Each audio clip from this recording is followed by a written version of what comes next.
حضور نبی پاک صلی اللہ علیہ وسلم نے اپنے غلاموں میں جو نسل حضور نے تیار فرمائی، جن کو سید قطب شہید کہتے ہیں کہ حضور نے صرف ہمیں ایک قرآن نہیں دیا جو کتابی شکل میں ہے، بلکہ حضور نے ہمیں ہزاروں چلتے پھرتے قرآن عطا فرمائے، جو خود نہ تھے جو راہ پر اوروں کے ہادی بن گئے، کیا نظر تھی جس نے مردوں کو مسیحا کر دی۔ حضور نے جن کو مسیحا بنایا، جن سے دنیا نفرت کرتی تھی، حضور نے انہیں انسانیت کے اس مقام پہ پہنچایا۔ حضور نبی پاک جواب دہی کا وہ احساس پیدا فرمایا۔ تو حضور کی تعلیمات کا نقطۂ معراج اور نقطۂ کمال، یہ سینٹرل پوائنٹ کیا ہے حضور کی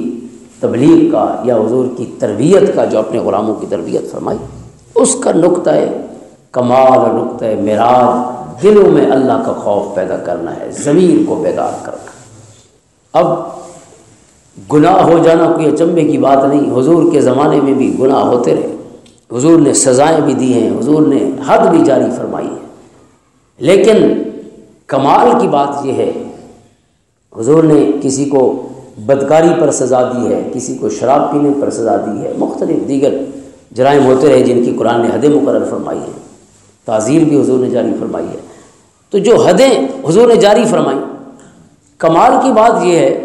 کہ حضور کی کوئی پولیس نہیں تھی کہ پولیس جاتی اور مجرم کو پکڑ کے حضور کی بارگاہ میں لے آتی۔ آپ نے کبھی حضور کی پولیس کا ذکر نہیں سنا ہوگا، لیکن حدیں کیسے جاری ہوئی؟ جس نے گناہ کیا وہ گناہ گار چل کے حضور کے قدموں میں حاضر، مجرم چل کے آ رہا۔ یہ احساس تھا دلوں، جو حضور نے دل بیدار، جب گناہ کر لیا اس کے بعد اس کا چین ختم ہو گیا۔ قرآن کہتا ہے کہ انسان میں ہم نے دونوں جذبے رکھے ہیں، نیکی کا بھی اور برائی کا بھی، فَأَلْهَمَهَا فُجُورَهَا وَتَقْوَىٰ۔ انسان کے اندر گناہ کی کشش بھی موجود ہے، نیکی کی طرف کشش بھی موجود ہے، لیکن جس انسان میں یہ دونوں چیزیں موجود ہیں، گناہ بھی موجود ہے اور نیکی بھی موجود ہے، اس انسان کی یہ بتانے سے پہلے اللہ نے قسم بھی اٹھائی ہے، وَنَفْسٍ وَمَا سَوَّاهَا۔ اس انسان کی قسم جس میں گناہ کرنے کی صلاحیت بھی ہے اور جس میں نیکی کی صلاحیت بھی ہے۔ اللہ، یعنی انسان کا جب وہ گناہ کو دبا لے گا اور نیکی کے جذبے کو غالب کر لے گا تو انسان کی یہ صلاحیت اتنی کمال ہے کہ رب کائنات نے اس صلاحیت کی وجہ سے اس کی قسم اٹھائی۔ اگرچہ گناہ کا جذبہ بھی موجود ہے لیکن گناہ کو دبانے کا جذبہ بھی تو موجود ہے نا، دونوں موجود ہیں۔ لہٰذا اللہ نے گناہ کی وجہ سے یہ نہیں کیا کہ اس کی توہین کی ہو، بلکہ اللہ نے نیکی والے جذبے کا احترام کرتے ہوئے انسان کی قسم اٹھائی ہے، وَنَفْسٍ وَمَا سَوَّاهَا۔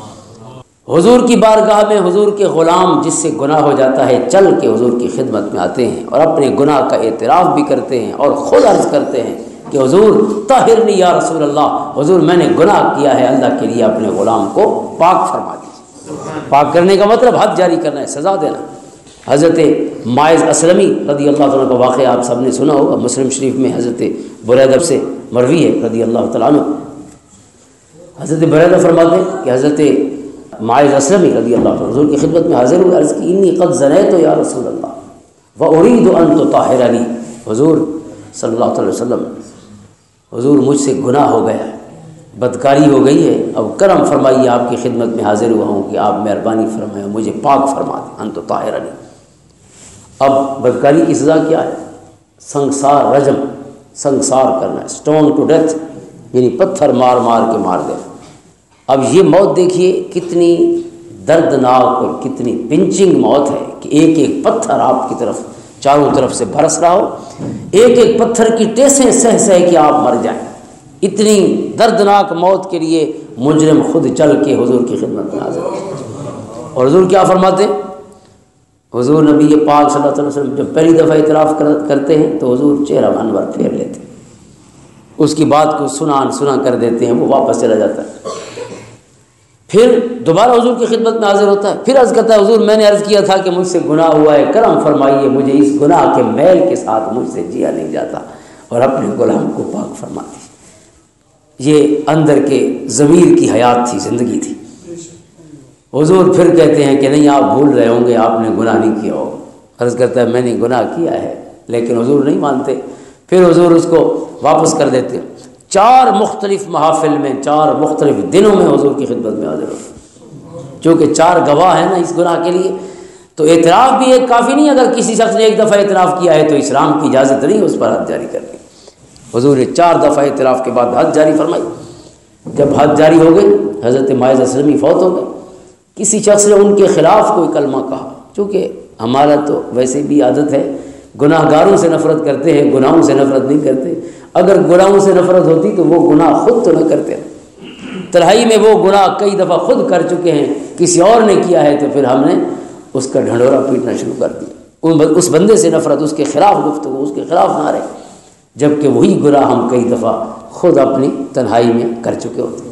لیکن اللہ نے ہماری چونکہ عزت رکھی ہے تو ہم نے پھر اللہ تعالیٰ کے اس کرم کی لاج نہیں رکھی کہ اللہ کا حکم ہے کہ مومن کے عیبوں کو چھپانا چاہیے، ستر ڈالنا چاہیے۔ من ستر مسلمن سترہ اللہ فی الدنیا والآخرہ، جس نے مسلمان کی ستر پوشی کی، اللہ تعالیٰ دنیا آخرت میں اس کے سب عیب چھپا دیں۔ تو حضرت ماعز اسلمی کے بارے میں کسی شخص نے کوئی کلمہ کہا، اس یعنی تحقیر آمیز قسم کا کلمہ کہا، تو حضور صلی اللہ علیہ وسلم غصہ ہوئے، آپ ناراض ہوئے، اور آپ نے اس کے جواب میں فرمایا، اسی مسلم کی حدیث کا حصہ ہے، حضور نے فرمایا تمہیں پتہ ہے کہ جس بندے کو اور جس شخص کو ماعز کو ہم نے پتھر مار دیا ہے، حد جاری کیا ہے، اس کے مقام کا تمہیں پتہ ہے اس شخص کے؟ اللہ، حضور نے فرمایا لقد تاب توبۃ، اس بندے نے ایسی توبہ کی ہے اللہ کے حضور۔ گناہ ہو جانا چنبے کی بات نہیں، گناہ پہ اکڑ جانا مومن کے لیے چنبے کی بات، کہ گناہ کرے اور سالوں سے خیال بنا ہے کہ میں نے گناہ کیا، لم یصروا علی ما فعل۔ قرآن کہتا ہے مومن وہ ہے جو گناہ پر اصرار نہیں کرتا۔ تو حضرت ماعز کے بارے میں حضور نے فرمایا لقد تاب توبۃ، ماعز نے ایسی توبہ کی ہے کہ لو قسمت بین امت لوسعتہم، اگر اس ایک میرے غلام کی توبہ میری ساری امت پہ تقسیم کر دی جائے تو فرمایا ساری امت کی مغفرت ہو جائے گی، پھر بھی توبہ بچ جائے گی، لوسعتہم، توبہ پھر بھی بچ جائے گی، ایک بندے کی توبہ کا یہ عالم۔ لہذا حضور نے کسی گناہ گار کے بارے میں کوئی کلمہ اس طرح کا شر کا یا تحقیر کا، حضور نے اس سے بھی منع فرما